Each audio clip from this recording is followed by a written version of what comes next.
पर आज प्रत्याशियों के नाम का ऐलान हुआ है। उसमें जितने सिटिंग सांसद हैं उन सभी के टिकट रिपीट हुए हैं उन सीटों पर, यानी कि सिटिंग सांसदों के टिकट नहीं काटे गए हैं। ये एक बड़ी खबर है 51 लिस्ट में। जहां तक रही बात हेमा मालिनी की, तो हेमा मालिनी का जो टिकट बचा है वो कास्ट कॉम्बिनेशन को देखते हुए यहां पर हेमा मालिनी क्योंकि जाट हैं और मथुरा से सांसद हैं, उनका टिकट रिपीट किया गया है। और इसके साथ ही जो हारी हुई सीटें हैं, खासतौर पर आप देखिए जौनपुर से कृपा शंकर सिंह को टिकट दिया है, जो कि महाराष्ट्र की पॉलिटिक्स अब तक करते आए हैं, अब वो यूपी की पॉलिटिक्स करेंगे।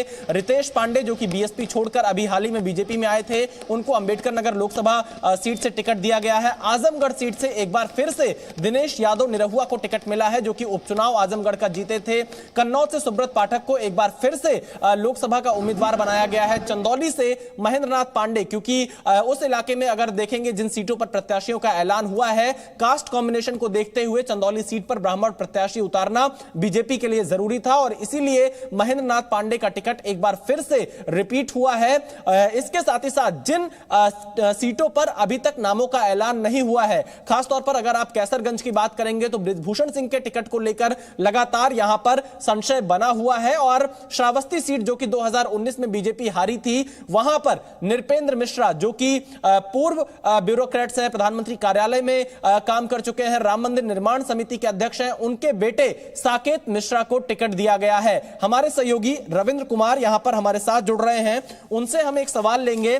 34 केंद्रीय मंत्री व राज्य मंत्री के नाम है रविंद्र, 195 नामों की इस लिस्ट में 2 पूर्व सीएम हैं, लोकसभा के अध्यक्ष हैं, 28 महिलाओं को टिकट दिया गया है, 47 युवा उम्मीदवार हैं जिनकी उम्र 50 साल से कम है। इसके अलावा एससी वर्ग से 27, ओबीसी से 57, एसटी से 18, यानी कहीं ना कहीं जो यहां पर विपक्ष की तरफ से जातीय कार्ड उठाया जा रहा था उसका भी ख्याल इस पूरी लिस्ट में रखा गया है। 57 ओबीसी और 27 एससी टिकट देकर और एसटी के 18।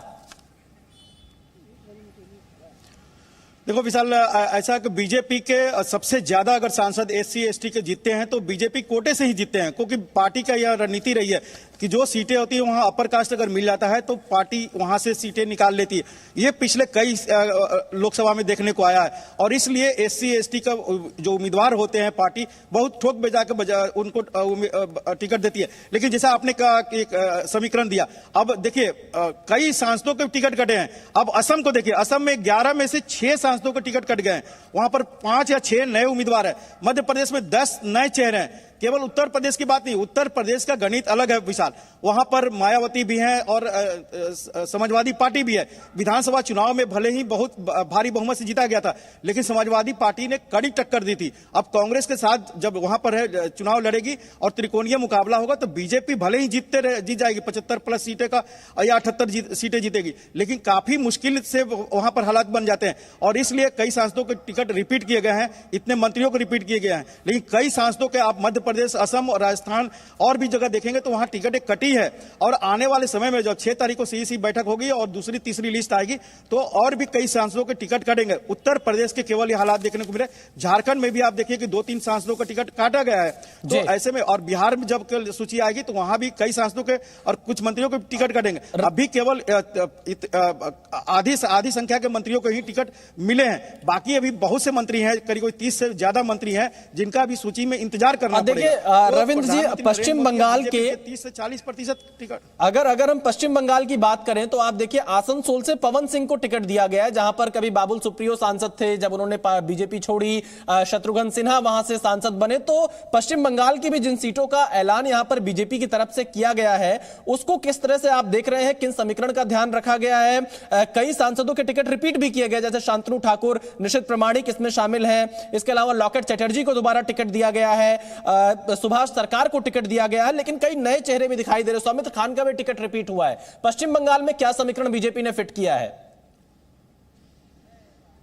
देखिए पवन सिंह आसनसोल जो कि वहां पर काफी कहा जाता है कि पूर्वांचल के लोग रहते हैं और पूर्वांचल के अगर कोई सुपरस्टार है तो पवन सिंह है।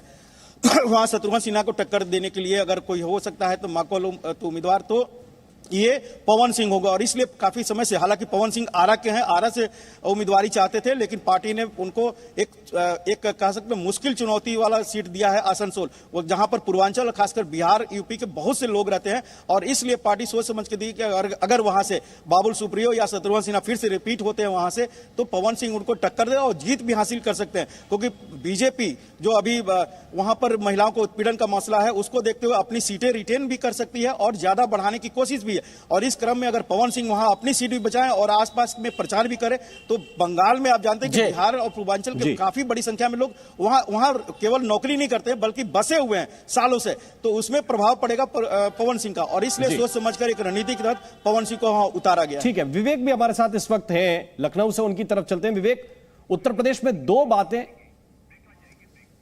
विवेक के पास हम चलेंगे, लेकिन उससे पहले कुछ देर के लिए यहां पे हमें रुकना होगा। ये कवरेज लगातार जारी है।